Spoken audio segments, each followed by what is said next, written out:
Greetings, my name is Ken Kalman, and welcome to one of our series of informal, informational presentations. This presentation is based on over 40 years of my experiences with the selection and implementation of enterprise technology. Although I'm going to use ERP solutions as an example, much of what I'll share can apply to many other technology projects.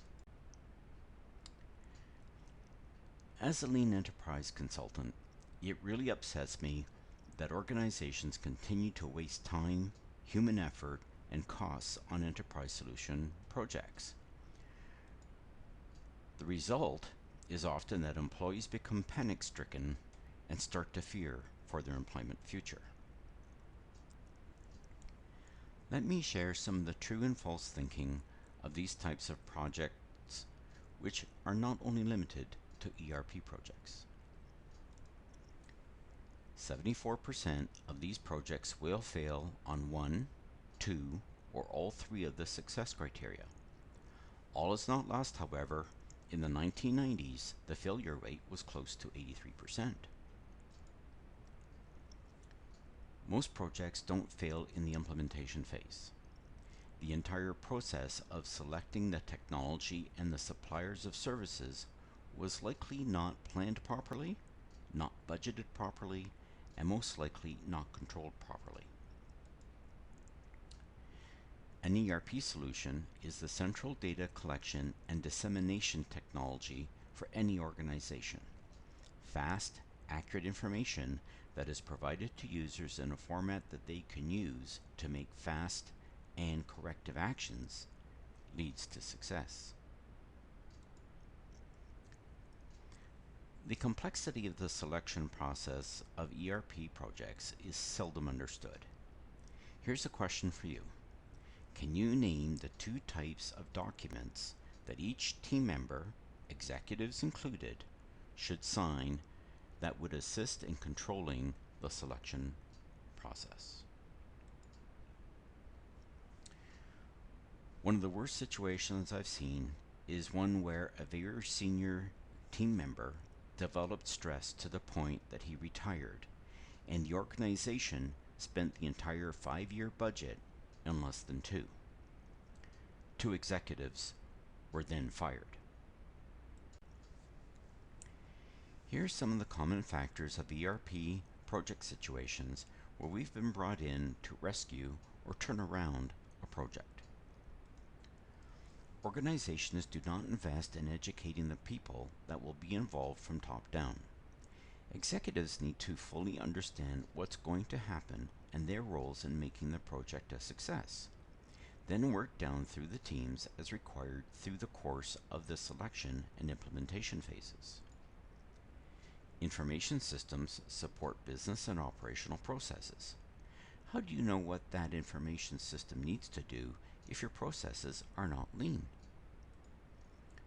The selection of a new system requires humans dealing with humans, both internally and external to the organization. The team needs to act as one voice and with one purpose.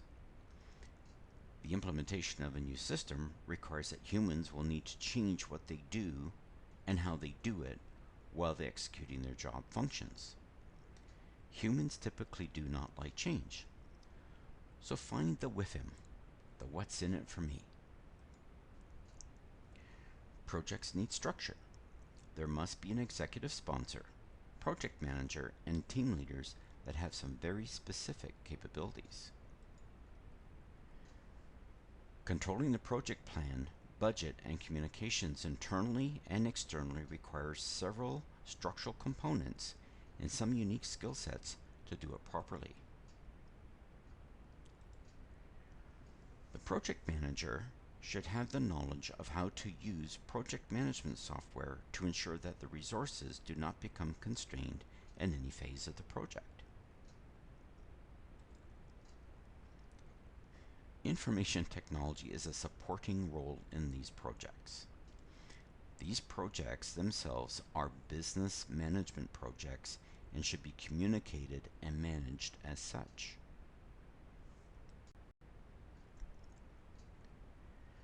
Once the project passes the first few stages, you're now ready to engage vendors.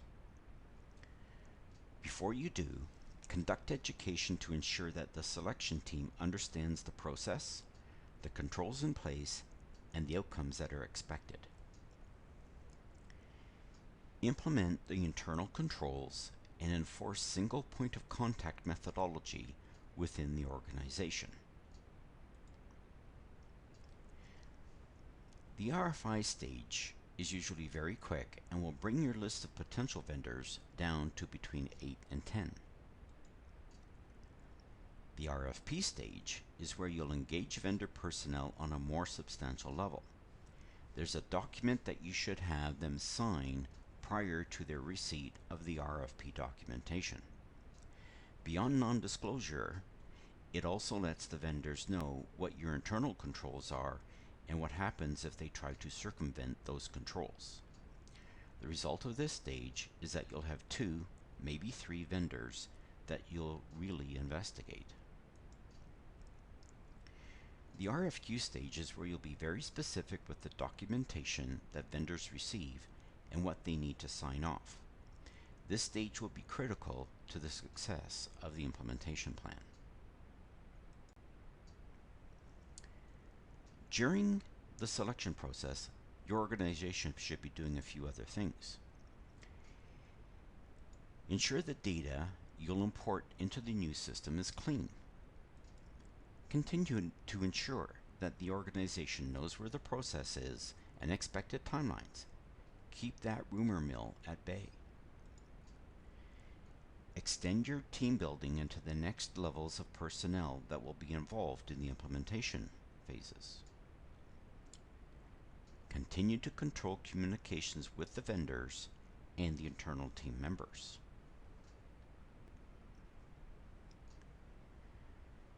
Validating the quotes is your last checkpoint to avoid caveat emptor, buyer beware. Don't rush this or under budget the time and expense of doing it right. Conduct a simulation with the vendors, if you have 2 or 3, but whomever you're going with. Conduct the simulation to ensure that critical functionality works throughout the process.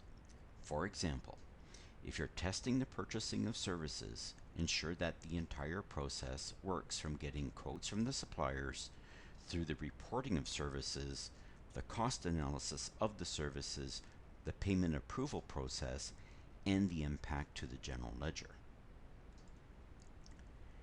Validate the abilities of the project team being presented by the vendor. Education, experience, and their personalities are all important to working with your team leaders and users. What happens if one of the vendor's team members is unavailable?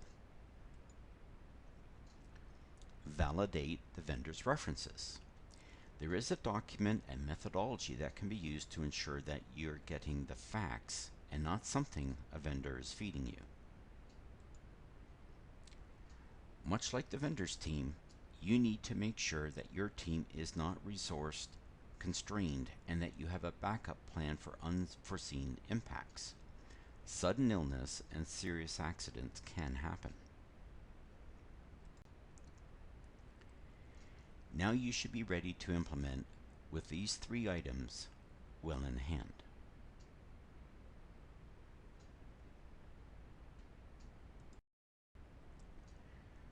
I have one final thought to convey.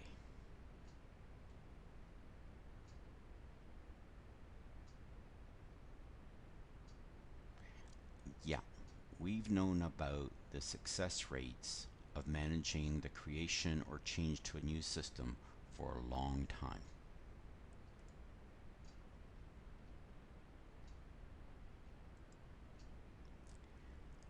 Here are some links to some articles that may be of interest and my LinkedIn profile. There are also dozens of additional articles that you can access on our website.